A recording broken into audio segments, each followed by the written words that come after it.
Hi, welcome to Grace Place Farm and Gardens, and this is the Build Your Own Farm Store series. Today, we are going to be talking about permitting and zoning. Let's get into it.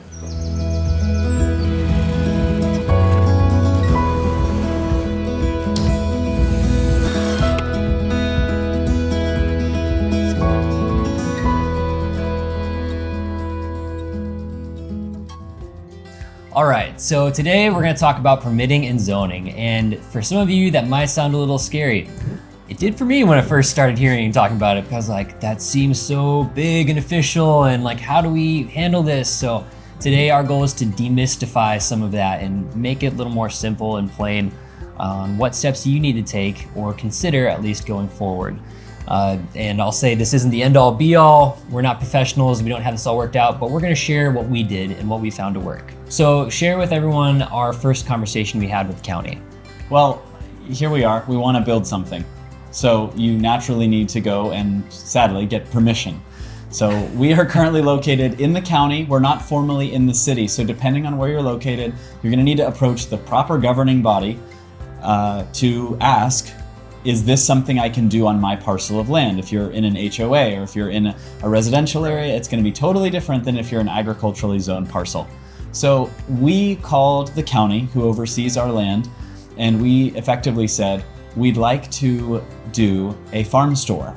Now, I had already read the zoning, I guess it's the zoning rules, the big book of rules. Ordinances. Yeah, the ordinances for this area. And I was looking specifically at our piece of land. I knew it was zoned ag, and I knew that it said we could have a produce stand up to a certain square footage. And I did the math and I thought, oh, we can totally do this without any worries. So I called, I said, can we do this? And almost immediately says, well, you're not only gonna need a permit, you're gonna need a special type of permit which requires you to solicit the input of every neighbor within 500 linear feet of your property. When you live in a suburban area and city limits is on your western property line, that means more than 30 people. So we went down that process and we sent out letters.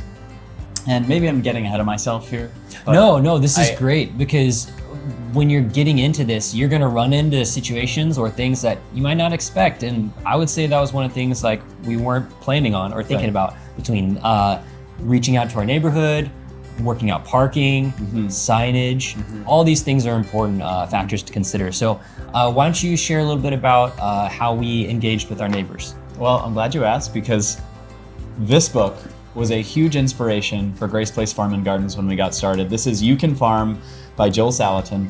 And as I was reading through it, I loved the chapter about being neighborly. And one of the things it mentions in there is to take the first step. We were new to this part of town, and so when we heard from the county that we were gonna have to do a conditional use permit, which requires a hearing and letting the neighbors know, I was like, okay, this is our opportunity to take the first step. So we brainstormed, and you had the idea, well, let's bake goods and let's bring a letter. And it worked out perfectly because the county provided us a list of names of people we would have to notify and addresses. And so we notified those people, but we also took the first step just to say hello. Yeah, it's important to get to know the people around you. And for those of you who might just be getting started in homesteading or farmsteading, something that's been amazing has been the response of other farmers and how many people have said, hey, please reach out and ask us for help. Please let me know how I can add in or be of assistance. So you'd be surprised at how many people understand the struggle and the hard work that it takes to start a farm. So don't be afraid to introduce yourself, put yourself out there. One of the best things you can do is learn how to give. Yes. And how to receive. Well, guys, thank you so much for sticking it out with us for episode 2, talking about permitting and zoning. Hopefully you have a better idea now of all the things that you need between the site plan, talking with your commission, parking, signage, all these things, getting connected with your neighbors. These are all really important things to do, even not just opening a farm store, but having an urban farm. Join us next episode. We're going to be talking about foundation and getting into the construction side of things of how we physically put this farm store here on property.